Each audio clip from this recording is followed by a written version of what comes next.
It's happened. For the first time in a generation, humans have actually traveled to the moon. Now, this is not science fiction. This is the incredible, true story of NASA's Artemis II mission. It's a journey that reopens a chapter of exploration that, honestly, a lot of us thought was closed for good. So let's get into how, and more importantly, why we finally went back. Over 50 years. Just let that sink in for a second. For the first time in more than half a century, human eyes have looked out of a spacecraft window and seen the moon's surface, its craters and plains rolling right beneath them. I mean, an entire generation was born, grew up, and had kids of their own in the time since we last went this far from home. For 5 decades, the moon was just there, hanging in our sky, this silent, untouched neighbor. And down here on Earth, we were busy, right? We were building this whole digital world of smartphones and social media. And somewhere in all of that, it kind of felt like we'd forgotten how to look up and dream about going back. Well, that long silence, it has officially been broken. The Artemis II mission is that historic moment. It's the one that finally ends the wait and kicks off a brand new chapter for all of us. So the big question is, why now? What took so long? Well, the answer really comes down to a huge shift in our ambition. You see, the Artemis program isn't just about planting flags and taking pictures anymore. It's about returning to the moon with a totally new goal: learning how to stay. This timeline really puts that long wait into perspective. After the near disaster of Apollo 13 back in 1970, our ambitions kind of shifted closer to home. But the dream, that never really died. NASA just spent years and years developing all new technology, which led to the 2022 Artemis 1 test flight that was basically an uncrewed dress rehearsal. And that test, it went perfectly, which paved the way for Artemis 2, the mission that finally put people back on the path to the moon. Okay, so a mission this ambitious, it needs an absolutely extraordinary crew.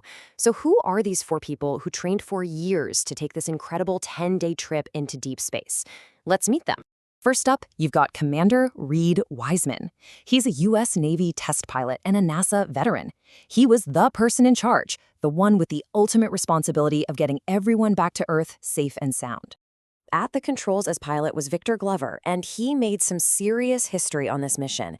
He became the very first African-American to ever travel beyond low Earth orbit. What a monumental achievement for spaceflight.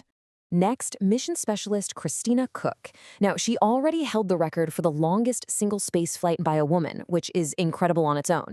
And with this mission, she just added Lunar Voyager to her amazing resume. And rounding out the crew was mission specialist Jeremy Hansen from the Canadian Space Agency. His spot on the mission really highlights the international teamwork at the heart of the Artemis program, and he became the first Canadian ever to leave Earth orbit. All right, so with our crew assembled, let's get to the journey itself. They launched from the exact same pad that sent the Apollo missions to the moon all those decades ago. A new era of exploration was literally starting from the same spot as the last one. Now, to escape Earth's gravity, you need an unbelievable amount of power. NASA's SLS rocket lit up with 8.8 million pounds of thrust. To put that in perspective, that's more power than 160,000 car engines all firing at once. Within just minutes, that incredible force pushed the crew into orbit and got them started on their journey into deep space.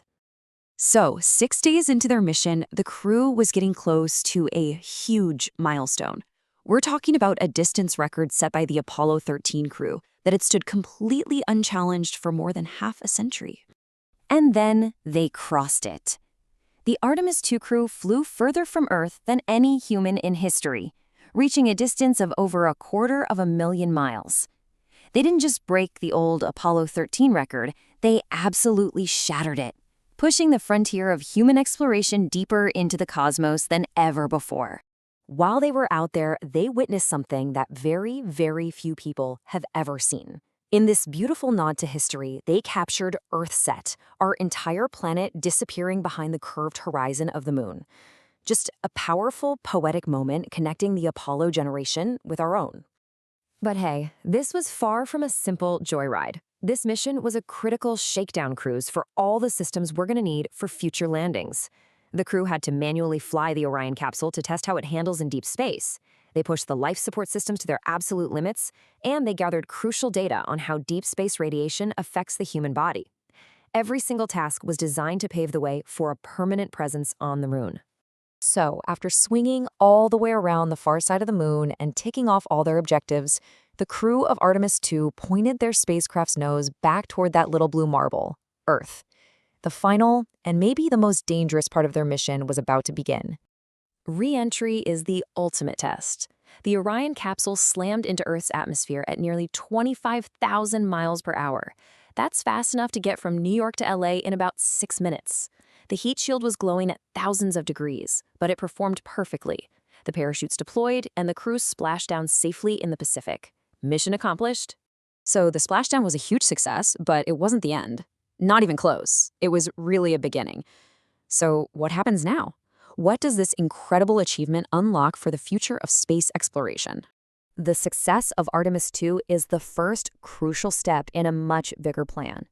Now that we've proven the hardware works with people inside, the very next mission, Artemis 3, will be the one that lands humans on the moon's south pole.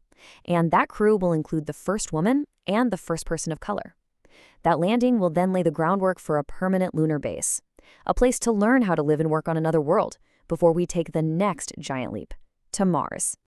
You see, this mission was so much more than just a flight. It was a statement. 50 years of waiting is over. Artemis 2 proved that humans can survive and thrive in deep space once again. The door to the moon is open, and this time it is staying open. And that leaves us with this one last thrilling thought. Right now, somewhere on Earth, there's a kid watching footage of this mission and just dreaming. And that kid? They might just be the first human to ever set foot on Mars. The universe is waiting, and we are just getting started.